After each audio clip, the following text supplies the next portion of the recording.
You're listening to Life Check Yourself with life coach, transformational leader, and dating and relationship badass, Marni Batista.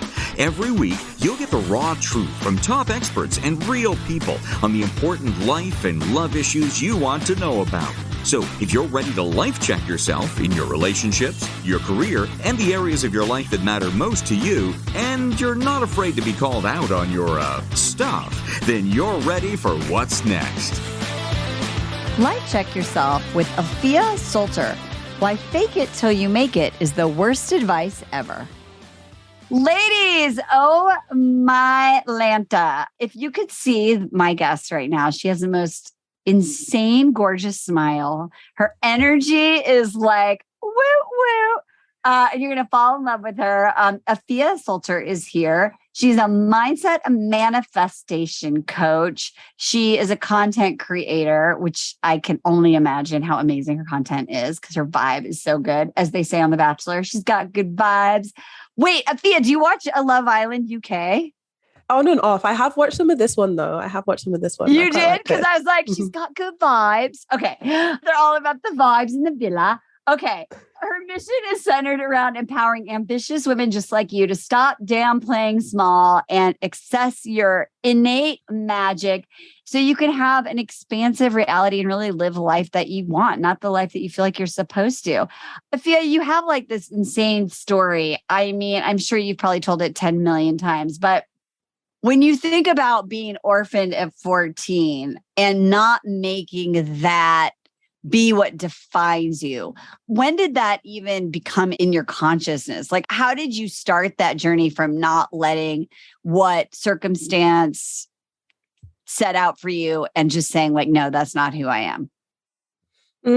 That's a great question. And I think there was no like one defining moment. I think it's at multiple points throughout my journey. It's been this process of kind of rediscovery of who I am outside of the labels of, oh, she's this Black girl in Scotland, or, oh, she's this girl who grew up without parents, or, oh, she's this, and actually deciding, well, what identity do I want to claim for myself? I mean, that right there just kind of says it all. By the way, ladies, while I said she has good vibes, her whole method is called the Vibes Method. So I'm just saying, like, she walks her talk. Okay.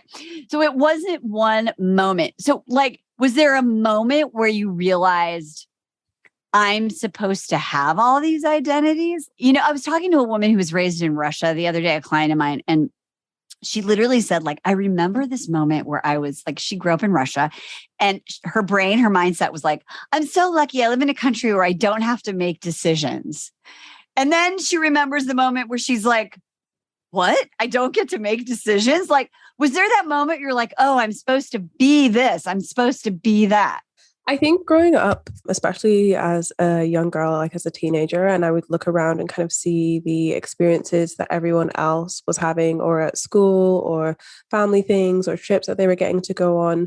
My predominant belief then growing up was like, I want to have a normal life. I want to have what everyone else is having. And I think it was when I got to uni that I realized that this belief of having a normal life was not actually serving me in the way that I thought it was, because it was pushing me down this path where I was just like modeling what success looked like to me based on what everyone else had, rather than defining it on my own terms. So that was definitely, it caused a lot of questions, a lot of questioning, maybe a bit of an existential crisis, but also it was quite freeing as well. I love that you did that in your 20s. I mean, bless. But this is really important because I think so many of our listeners are like, I was supposed to, whether it's I was supposed to get married and have a family and have this guy, or I was supposed to be married for like the rest of my life. Why did this motherfucker leave me after 26 years? Or, you know, I realized my work was never going to love me back. And now I'm 50 and single and never had a family, you know, like all these things they thought that would create happiness. So what are some of the questions that you started to ask yourself that our listeners can ask that can get you out of kind of like this, it's almost like a victim-y sort of mindset, right? Like, why can't I be normal? Mm. One of the most important questions that you can ask yourself is who you want to be. And I think we place so much emphasis on, oh, I want to have this or I want to do this. And we don't spend enough time on the question of, well, before that, who do I want to be? What do I value? What's important to me? And I think when you can be grounded in those things, then everything else flows from there in a way that is in alignment with your true self rather than identities or supposed tos or shoulds or other people's expectations for what you're supposed to want or even who you're supposed to be. So when you think about viewing yourself as enough, or in your words, like extraordinary, regardless of your productivity or your accomplishments, when do you sort of say, like, I am enough? Like, what's that moment where you have the courage to stop striving and start, like you said, asking better questions? I think you can choose to make that moment that right now. And it's not about getting to a certain place and then I'll be worthy. It's knowing that your worth is innate just because you exist, not because of anything you do. And I think a misconception about manifestation is that it's like a rewards and punishment system or mindset. There's an end goal kind of situation, but actually it's not about rewards and punishment or you did well, so you get this. It's a journey of self-discovery. And on that journey of self-discovery, yes, you'll have those like milestones and physical things that you call into your reality. But personally, for me and my clients, the most important thing is the internal, because when you can change that internal, that's where the true magic is. Let's talk about health, because I know you overcame a chronic illness. And I was literally just coaching someone the other day, and she's like, you'll appreciate this. I did the work, I meditated, I prayed, I envisioned, I had faith, and I did all these holistic things and it didn't solve the problem. So how can I continue to have faith that I can manifest, right? What does it all mean anyway? Because now I still have this health problem and I now have to, seek alternative sources of solution. So how did you overcome that? Because obviously everybody wants to feel better. Everyone wants to be healthy. Everyone wants to live a fully expressed life in the body they have. I think a big part of it is trust. And especially for me, I had over time begun to not really trust my own intuition. So I was diagnosed with endometriosis in 2018. But before that, I was struggling with it undiagnosed for 7 years and I had no idea what it was. And I would keep going to the doctors and they're like, no, you're fine. You're good to go. And like, although I had that inner voice of like, but something's off, something doesn't feel right, I'd learned to like ignore that and push that away. So I think the more that you can begin to trust yourself, it doesn't really matter what the physical or the mental aspects is doing because you are grounded in yourself. And so it's not about, well, I've done all the things I'm supposed to be doing, or I've done all the things that people are telling me that I'm supposed to do. But it's like, how do I actually feel? What do I want to create? And sometimes for me, it's just like, I want to feel calm. I want to feel at peace. I want to feel bliss. And there are going to be days where I am going to be having a challenging day or I am going to be in pain, but I'm grounded into those feelings rather than the external. And that's what I was kind of saying is you're on the journey, and the journey, I know this sounds so cliche, but the journey is really as important or more important than the destination. Do you ever watch, okay, I'm going to keep doing TV references, but have you ever watched 1883? Oh, no, wait, is that the new one? Well, it's a prequel to this show Yellowstone, which is like about these like farmer dudes in Montana. Rich guys, Kevin Costner. But the reason why I ask is because I've been watching it. It's about these people in the 1800s in America, and they're like going from the east to like the west, the Oregon Trail. They're pioneers, whatever. And I just really got this sense because there's some historical accuracy to it. And there's this thing where these people are like, I want to get there. Like, I just want to get there. Like, I have an idea of what my life is going to get there so I can be who I'm meant to be. I can be a musician. I can be a silversmith, right? Like all the things that I think I am. And there's this moment and the guy's like, right now, you're nothing. You're in a journey, right? You're a pioneer. And that's all that really matters. And when you get there to the next destination, then you can be who you're meant to be. Where right now, you're in a journey, be in the journey. And I just thought like, for whatever our dreams are or our goals, we get so focused on that end point that we're not even present to the journey itself and the discovery, because you might find out when you get to Oregon, I want to be a cowboy, or I want to be a teacher, right? Like you might want something different. So in your life, how did that work? Like what changed when you started to ask those questions? Yeah, you've got such a good point there. And I think there's a term around this called arrival fallacy, which is where you keep thinking, oh, like when I get here, when I get here, when I get here. And then you get there and it's like a massive deflation because it's like, oh, well, now what? Or it doesn't feel as great as you hyped it up to be in your head because the whole enjoyment for you was like what you were projecting onto it instead of like what it actually was and appreciating the moment. So I think you have made a really good point there about being in the moment. And although we can look to like what we want to create in the future or who you want to be in the future, the more you can learn about who you are in the present and celebrate who you are in the present, then that's when you can really bring it into focus. Like, okay, this is what I actually want to create right now, and not always be looking to one day, someday, because often that day just never comes. And how do you do that without putting pressure on yourself? Because I think when listeners think about manifestation, I think there's like a 1990s version of it, right? Like The Secret, where you're like, put a picture of my house, or my man on the poster and pray on it or look at it or imagine it every day. And this is the question I get all the time. So how do you surrender to attachment, like, but also manifest what you want? Yeah. Well, I think when we're putting so much pressure on ourselves, it's because we're making the outcome mean something about us. So when I do this, it's going to make me feel this, or it's going to make me look like this, or then I'm finally going to have this. And when we're attaching so much of our worth and so much of our identity to getting or not getting that final outcome, then that's where the pressure really comes from. And so when we can detach to making that mean something about us, and let's say that, oh, when I reach this certain income level, it's going to mean I'm successful, it's going to mean I'm recognized, it's going to mean I'm acknowledged. Well, what's stopping you from feeling those things now, or doing those things now, or talking about yourself in that way now? And then you can start to ask questions related to that and say, oh, okay, so I am choosing not to give myself that abundance now. I'm choosing not to be in that abundance mindset now. And I think, it goes back to like Eckhart Tolle, the power of now, and just being present and being present in the moment. And I know that that can maybe sound conflicting with manifestation, which is often focused on the future, but there needs to be a balance of always having like one foot out the door and just like being present in this home that you've built for yourself, both inside and externally. I love this. So I've been teaching lately about there's a principle of creation, right? So like when you're manifesting, you're co-creating, right, with the universe.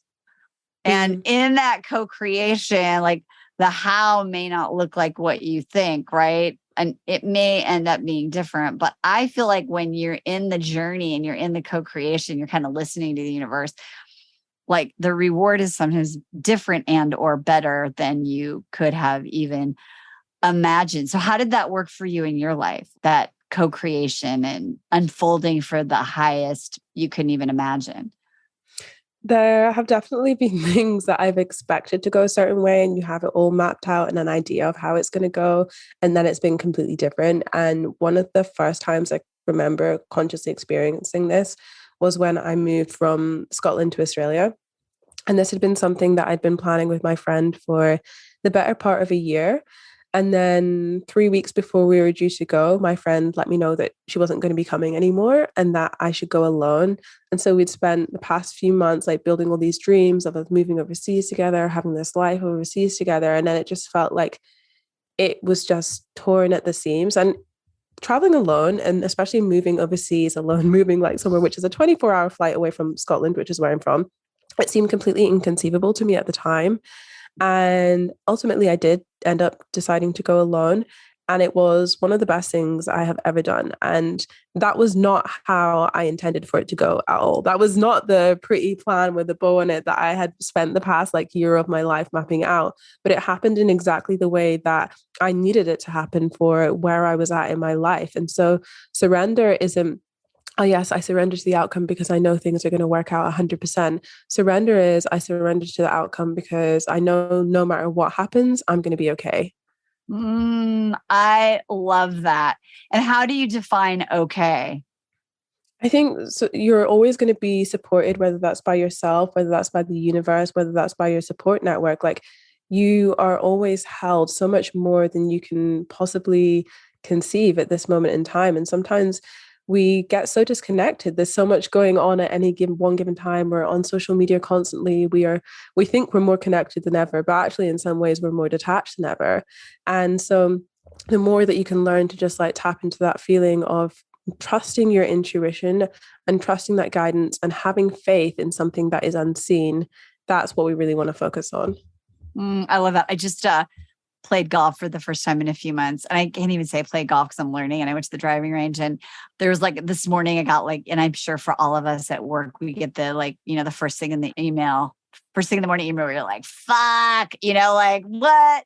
And I was out there and I came back after like 30 minutes and I was like, oh my God, I was so present that I didn't even think about whatever it is. And I was thinking, that, and for you listener, that might be whatever, you know what I mean? It might be playing tennis, it might be going for a walk, it might be doing a crafty project, but it's like when we're like, what does the journey look like when we're that present and we're free from that pressure and that what it's supposed to be like when we're present to what is really there, what unfolds from that place? Like if we could be present rather than catastrophizing, like, I can't believe she's doing this to me, or futurizing like, oh my God, like how I won't know anyone who's going to share the rent with me, which I mean, like how does being present then shift how you're going through the journey?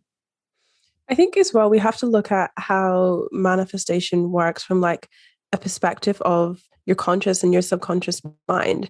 And so when your cortisol is spiked, you're stressed, you're always worrying about like what's going to happen, your subconscious doesn't feel safe. So when you're in a position where internally within your body, you don't actually feel safe, of course, it's going to be difficult to make decisions. Of course, it's going to be difficult to feel like there are opportunities. Of course, it's going to be challenging to do all of those things because your subconscious mind's main job is to keep you safe.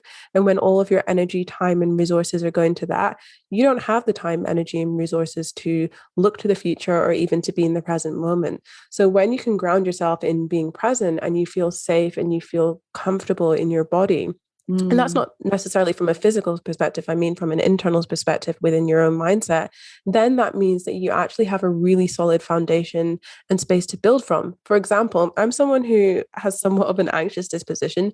So I really notice that if I go on my phone first thing or I'm checking my emails before I've had a chance to meditate, my day feels so different. And sometimes I will actually hit a point around midday where I just decide to reset the day and do my morning routine again in the middle of the day and pretend that I've just woke up, so I can get myself to that place where I can think about these things I need to take off my to-do list, or I'm feeling inspired to do this, or why didn't I reach out to this person today? Whereas if you're just like so scattered and your energy doesn't feel focused on who you want to be and what you want to do, it's just extremely challenging. So getting yourself to that grounded place, whether that looks like meditation for you, whether that looks like intentional time that you take for yourself, journaling, there can be so many different practices in order to get to that place. The most important thing is that you get there and that you realize what that feels like for you. You realize what that sense of safety feels like in your body, because it's so different from person to person. And once you understand yourself on a deeper level, then it's like you are unlocking the codes to your own happiness, your own fulfillment, your own success. And that is within every single one of us. I love that. It's unlocking the codes to our own success and happiness because it's all in there. Someone said to me once, I think it was Bruce Schneider, who's a mentor, who said, you're always greater in all ways than you think you are. Like there's inside of us in all ways, there are these codes. Okay. So, oh my gosh, this is going so fast. I have to have you back already. I know. Talk to me about the vibes. Good vibes. I'm married to a British man. And so my English accent is so fucking bad. Literally. I butcher all the time. So, but I can't help myself. I don't understand. Do you date men with an accent or not an accent? I mean, I live in Australia right now, so I would say that everyone has an accent. Yeah. That's so true. Do they think that you're You're a Scottish accent, but it's not really Scottish, is it? No, no one can place my accent. My sister sounds completely Glaswegian, and I just have this very neutral accent that no one can place anywhere. You do. I'm like, she's definitely not Scottish. She's not, because she's not Manchester. She's not Yorkshire. She's not posh. She's not Australian. You must really fuck people up with that. But anyway, so I will butcher it. But when you think about the Vibes method, like, what is that? Just give us the high level. And then I know that you can go in the show notes and you can find out all about, and you definitely want to get on this girl's Insta because she'll just make you smile. That'll be your reset every day. Okay. What is Vibes? So the Vibes method is my 5-step method for aligned manifestation. And that's creating a blueprint for manifestation that works for you. And I want to emphasize that this isn't at this step, you're going to journal these words for this set amount of time every single day. It's actually just like themes that you want to follow throughout your manifestation process. And what I found is that most people begin their manifestation process at setting intentions. And I actually believe before setting intentions that we should begin with the first step of the Vibes method, which is embodying the vibe of your higher self. So that looks at questions like, who is my higher self? What are my values? Who do I want to be? And then we move into setting intentions. And that really keeps you anchored into what you're doing. And also when the challenges come up, you have something that keeps you on your path. And it also ensures that your intentions are actually in integrity with what you're creating. From there, the second step is setting powerful intentions, not just setting shitty intentions, because if you set shitty intentions, you get shitty results. So it's really focusing on bringing that intentionality to everything that you're doing. So for example, I'm traveling right now, and every time before I travel, I set intentions of what I want to happen on that trip, the kind of people that I want to meet, the kind of connections that I want to make. And it's always so beautiful to see it come to life. And I think people often just think intentionality is something that you bring to, oh, this is what I want to achieve at work, or, oh, this is the kind of relationship that I want to have. But everything in your life can have that element of intentionality to it. And it's factoring that into your everyday life as a practice, as a no matter what, as a non-negotiable. From there, we move into energetic blocks and boundaries. So this is, I know who I am, I know what I want. And then this is when everything that comes up is like, no, you don't. Exactly. No, it's never going to happen. That little voice in the back of your head. Yeah, exactly. And this is where people normally stumble, because they're like, well, if this is for me and if this is what I truly want, then I wouldn't be having these thoughts of it's never going to happen or it's not for me. When actually, this is just what we need to go through. And it's highlighting, well, yeah, this is for you. And this is what you're going to need to work through in order to bring it into your reality. And, I'm a manifestation coach, and I absolutely have my own limiting beliefs that I'm working through. It's never done. It's never finished. And I'm sure as you reach for new heights, there's going to be new ones that pop up that I haven't identified yet. So that is one part of it. And the other part is setting boundaries around your time, your energy, your resources, because obviously when it's going to things that aren't serving you or that aren't moving you in the direction you want to go, it's taking away that time, energy, and resources from the places where you do want it to go. So getting really solid in those boundaries is so crucial and often overlooked. I think maybe people feel like boundaries, that's not so sexy to talk about, but actually I think boundaries are well-made boundaries are so hot, and it's something I will never shut up about. And then I'm right there with you. I think that's the action part of all of this, right? A lot of it's you're thinking, you're knowing, you're aware, right? You're oh, these are my things. Okay, cool. What are you going to do? And I love that you have boundaries in there, because you can think and talk and, read and listen and journal and all this shit. But if you're not in action for yourself, it's entertainment, in the words of Mary Morrissey. Okay, keep going. So the fourth step is balancing your feminine and masculine energy. Yes, this looks at the way that you take action towards your desires. So taking intuitive action, taking inspired action, not just for the sake of it, and also being cognizant of how you act and how you work best. And then finally, bringing it all together with S, which is surrendering the how, and kind of what we spoke about earlier, releasing expectations of things needing to look a certain way or what it means about you, and fully surrendering to no matter what, and knowing that you'll be supported through it. Oh my gosh. I just love this because it is so yin and yang. The vibes of vibes is so vibes. I love that. You could turn this episode into a drinking game. And every time Marni says vibes, you could have a sip of tea. All right. I love this. Okay. Last question for you. I mean, again, so much we could talk about. Why? This is so good because I feel like people are like, I always call this the old way where you're like, okay, here's my affirmations. I'm going to say like, I am loving and capable and worthy of love, and then inside you're like, you don't believe it because you haven't looked at the blocks and the boundaries. And so this whole faking it till you make it thing, like, why is that the worst thing you could do? Let's end with that. Yeah, I believe that faking it till you make it is terrible advice. And the reason that I believe this is because so long as you're faking it till you're making it, you are affirming to yourself that you're not there, that you're not it, that you're pretending that you're an imposter, which is the very thing that you're trying to avoid. So rather than faking it, just become it. I mean, obviously in certain circumstances, I'm not saying, well, if you want to be a doctor, don't go to school. You are a doctor. But like if you're like, oh, well, I want to do this. Okay, so take the steps to do that now. Don't just say like, okay, well, if I was that person or one day I'll be that person. Take steps to create the life that you want to live. Take steps to be the person that you want to be. And also within all of this, realize that power isn't something that you need to find outside of yourself. That power is something that has been within you all along. And it's just about awakening it and bringing it to the surface and having that sense of discernment about what you want to believe, who you want to listen to, and knowing that you absolutely get to create your reality every single day.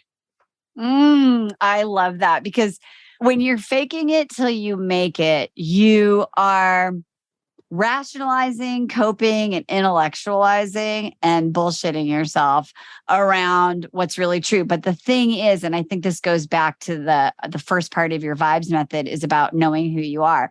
There's a voice inside you that's saying, I don't believe it. I don't believe it. And when we just crush that, it's an impossible task, right? It's like, it'll just keep popping up in other areas. So it's like, be that, deal with that block, set those boundaries and actually be what you want to affirm rather than trying to pretend because your subconscious is just so damn smart. I think the smarter you are, sometimes the more challenging it is to get real and radical with yourself because, right? That's such a great point. Yeah, please continue. I was like, well, yes. I know. She was like, see, I should video these because you're just like smiling and nodding.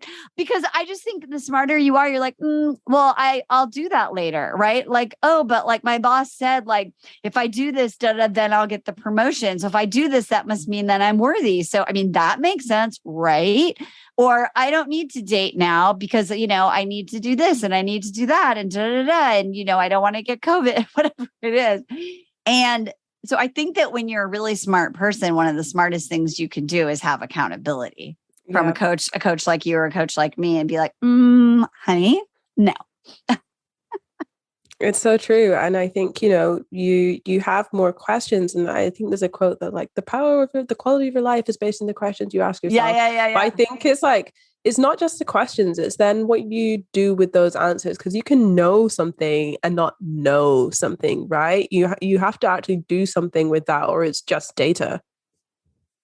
Yes. And if I'm going to get on my soapbox, it's like, you can get lost in just asking the questions and listening and underlining and highlighting and never do anything, which is why I love it. Your vibes manifestation method. You have like all these different like entry points where you're like, you got to do something. You got to do something, right? You got to be in action of your dream because you cannot, they should do like, like the truth behind the secret. Like you cannot literally, in my experience, you cannot sit and look at a picture of like your white picket fence or, some dollar signs and be like, I affirm, I am wealthy and abundant. Da, da, da. I just don't think it works like that. Yeah. And actually I created the Vibes method after I had a vision board where nothing on it manifested. I'm like, wait, hold on. How did this happen? I thought I was a manifestation queen. But your art project was probably really epic. It was. Okay. That's so funny. Okay. Now I'm going to ask you a totally random question that has nothing to do with manifestation. Okay. So you did watch a little bit of Love Island UK 2022 summer. Mm-hmm. Okay. Did you know that Laura Whitmore quit being the host? No. She did. And I was going to ask you, do you think Sue should be the new hostess? Oh, she would be. I loved her. I love her. From the beginning, everyone was like, no, we don't like her. And then at the end, I loved her from the beginning. I was just like, she knows who she is. She knows what she wants. She isn't afraid to say things that are going to make other people uncomfortable, as long as it's being true to herself. And I thought she was a vibe. She was a vibe. All right. I've talked about reality TV with almost everyone in my guests. So indulge me, people. Efia, you are amazing. I want to hang out with you in some country someday. I also would love to see I have a question. Just thought of it. Your vision board where you didn't manifest anything, and then you like employed your Vibes method, right? You went at it about a different way. Did you manifest those things, or did things that were better end up showing up in your life? Things that were 10,000 times better ended up showing in my life. Which is also, okay, the other thing is, sometimes when you're just using your intellect to manifest what you think you want, your subconscious and the divine has something in store for you that's even better. So approaching it from a holistic point of view, this method that you're talking about allows you to even expand more fuller into the life that you're meant to live. So ladies, get out of your goddamn head. Yeah, absolutely. And just come from things of the perspective of like, show me how good it can get. Like, I'm so open to knowing how good it can get. I love that. Let's end there. Show me, universe, how good it can get. Ladies, so many tidbits here, so many nuggets. You can find out more about Efia. Link in the show notes to her Power of Subconscious Manifestation. She's got a free gift for you, of course. Also, you should totally check out her podcast, Manifestation Edit. Is that it? Manifest Edit? The Manifest Edit podcast, yes. The Manifest Edit podcast. I love that. So edit your manifestation and also life check yourself. We'll see you next time. Bye-bye for now. Hey, thanks for tuning into today's show. So if being in an intimate relationship in which you feel 100% seen, heard, and accepted by a high caliber man is a priority for you right now, and you're interested in seeing if you're a fit for working with me and my team at Dating with Dignity, here's what I want you to do. Just head over to DWD VIP, that's D as in dating, W, D as in dating, VIP.com, and book a call to speak with my team. We'll get on the phone with you for about 60 minutes, and you'll get crystal clear on what's stopping you from finding true love right now. We'll also take a look at what you want to create, what you want your whole life to look like when you're able to finally be fully expressed as a woman in a healthy relationship with an incredible guy.